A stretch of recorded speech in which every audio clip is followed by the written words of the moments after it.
Hello my dear student.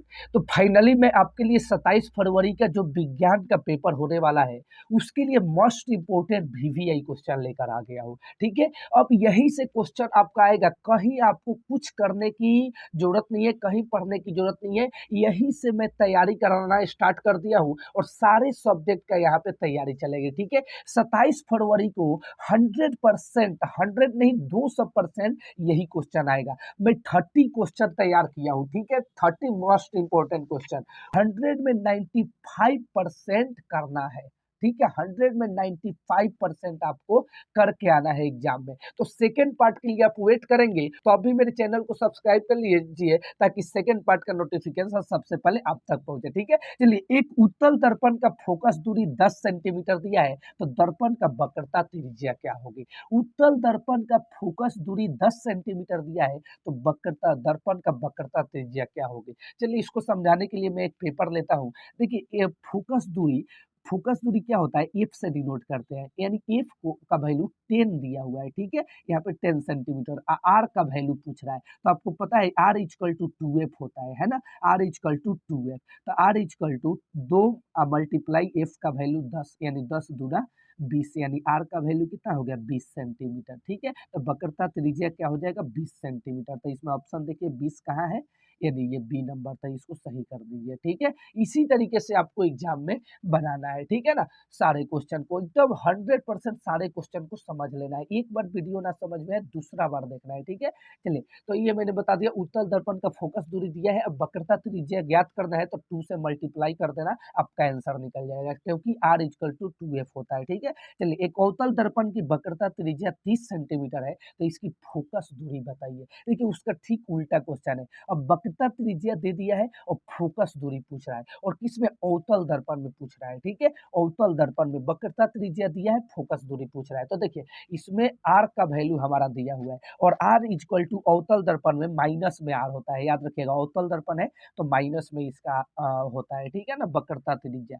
चलिए, तो इसका एफ पूछ रहा है, तो आर बटा 2 होता है, एफ इजक्वल टू आर बटा 2, तो एफ इजक्वल टू आर का वैल्यू 30 और 2 का 2, यानी कि कटेगा तो माइनस का 15 हो जाएगा, यानी वक्रता एफ का वैल्यू जो हो जाएगा फोकस दूरी वो माइनस का 15 सेंटीमीटर हो जाएगा। तो देखिए, इसमें थोड़ा गलत हो गया है, ये बी ऑप्शन माइनस का 10 हो गया है, यहाँ पे -15 होगा। ठीक है, तो मैं इसको बना देता हूँ, गलती से लिखा गया है 10। ठीक है ना, सॉरी, तो यहाँ पे 15 हो जाएगा, तो माइनस का 15 सेंटीमीटर, यानी option B is the right answer इसका हो जाएगा। तो इसी तरीके से आपको बनाना है। ठीक है, सारे के सारे क्वेश्चन आपको ढंग से प्रिपरेशन कर लेना है, सारा क्वेश्चन यहीं से आपके एग्जाम में पूछा जाएगा। ठीक है ना, और 100% आप बनाकर आएंगे यहाँ से। इस पार्ट में मैं 15 क्वेश्चन कराऊंगा, और सेकेंड पार्ट में आपको 15 से 16 से 30 तक कराऊंगा। तो अभी मेरे चैनल को सब्सक्राइब कर लीजिए ताकि उस वीडियो का नोटिफिकेशन सबसे पहले आप तक पहुंचे। ठीक है, और अच्छा से प्रिपरेशन कर पाए। चलिए, निर्वात में प्रकाश की चाल कितनी होती है। निर्वात, निर्वात का मतलब होता है शून्य, जहाँ हवा नहीं हो। ठीक है, तो निर्वात का मतलब जहाँ शून्य हवा नहीं हो, तो वहाँ प्रकाश का चाल कितना होता है, तो 3 गुने 10 के पावर 8 मीटर पर सेकेंड होता है। याद रखिएगा, 3 गुने 10 के पावर 8 मीटर पर सेकेंड, याद रखिएगा, 100% याद कर लो। तो ये option C is the right answer इसका हो जाएगा, 3 गुने 10 के पावर 8 मीटर पर सेकेंड। ये निर्वात में प्रकाश की चाल होती है। निर्वात का मतलब शून्य। ठीक है, जहाँ पे कुछ नहीं हो, हवा नहीं हो। ठीक है, उसी को बोलते हैं निर्वात शून्य। तो वहाँ 3 गुने 10 के पावर 8 मीटर पर सेकेंड होता है। सारा वीवीआई मोस्ट इंपोर्टेंट क्वेश्चन आपको मैं करा रहा हूँ। ठीक है, सारे के सारे क्वेश्चन आपके एग्जाम में यही से पूछे जाएंगे। चलिए, नेक्स्ट क्वेश्चन है 4 नंबर, कि निर्वात में प्रकाश की चाल 3 गुने 10 के पावर 8 मीटर प्रति सेकंड है, तो कांच जिसका अपवर्तनांक 1.5 है, तो प्रकाश की चाल क्या होगी। देखिए, इसे समझने की कोशिश कीजिए। निर्वात में दिया हुआ है प्रकाश की चाल, अपवर्तनांक दिया हुआ है, ठीक है, कांच का, और हमें प्रकाश की चाल पूछ रहा है इसमें कि कांच में प्रकाश की चाल कितनी होगी, है ना, और इसका अपवर्तनांक दिया हुआ है। ठीक है, चलिए, तो इसे थोड़ा रफ नोट पे बनाने की कोशिश करते हैं, कि यहाँ पे लिखेंगे सबसे पहले कि प्रकाश प्रकाश की चाल, यहाँ पे प्रकाश की चाल बराबर निर्वात में प्रकाश की, यहाँ पे कांच की प्रकाश की चाल होगी, कांच लिखता हूँ। निर्वात में फार्मूला होता है, फार्मूला याद रखना है, किसी का भी चाल निकल है किसी भी क्षेत्र में, तो निर्वात में प्रकाश के चाल बट्टा अपवर्तनांक, यानी जिसमें अपवर्तनांक दिया है अपवर्तनांक, ठीक है, ये आपको रख देना है, ठीक है। यहाँ पे कांच की प्रकाश की चाल पूछ रहा है तो यहाँ पे कांच लिख देता हूँ। चलिए, तो कांच में पूछ रहा है तो कांच में प्रकाश की चाल हमें बताना है, तो इसका फॉर्मूला क्या होगा, निर्वात में प्रकाश की चाल बटा अपवर्तनांक, याद रखना है आपको, ठीक है। चलिए, तो कांच का अपवर्तनांक यहाँ पर भी लिख दिया, कांच का अपवर्तनांक, तो निर्वात में प्रकाश की चाल कितनी होती है, 3 गुने 10 के पावर 8 मीटर पर सेकंड, तो लिख दिया।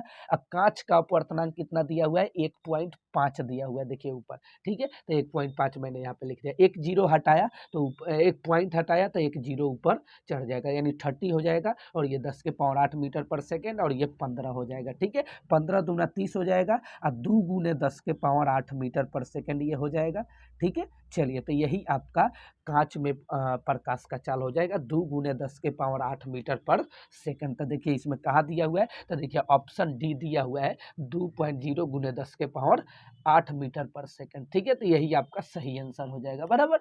चलिए, इसी तरीके से आपको सारे क्वेश्चन को ध्यान से समझ लेना है, ठीक है। चलिए, अगला है 5 नंबर क्वेश्चन कि सामान्य सामान्य स्वस्थ आंख के लिए दूर बिंदु कितना होता है। देखिए, दूर बिंदु पूछ रहा है, तो दूर बिंदु सामान्य स्वस्थ आंख के लिए दूर बिंदु क्या हो जाएगा, तो दूर बिंदु अनंत हो जाएगा, ठीक है। हम अनंत तक देख सकते हैं, चंद्रमा को भी यहाँ से देख सकते हैं, सूर्य को भी देख सकते हैं, हर चीज को देख सकते हैं, तो अनंत हो जाएगा। लेकिन माय डियर स्टूडेंट, यहीं पे पूछता कि निकट बिंदु कितना होता है, तो फिर आपको 25 सेंटीमीटर बनाना है। यहाँ दूर के जगह निकट बिंदु यानी नजदीक कितना देख सकते हैं, कि स्वस्थ आंख कितना नजदीक तक देख सकते हैं, निकट बिंदु देख सकते हैं, तो 25 सेंटीमीटर, ठीक। देखिए, यदि हमारे चैनल पे नए हैं तो अभी चैनल को सब्सक्राइब कर लीजिए, और इससे आगे यानी 5 के बाद मैं सेकेंड पार्ट में आपके लिए लेकर आ रहा हूँ, ठीक है। तो अभी मेरे चैनल को सब्सक्राइब जल्दी से जल्दी कर लीजिए। देखिए, मैं वीडियो को ज़्यादा लॉन्ग करना नहीं चाहता हूँ, क्योंकि स्टूडेंट को पढ़ने में बहुत प्रॉब्लम होती है,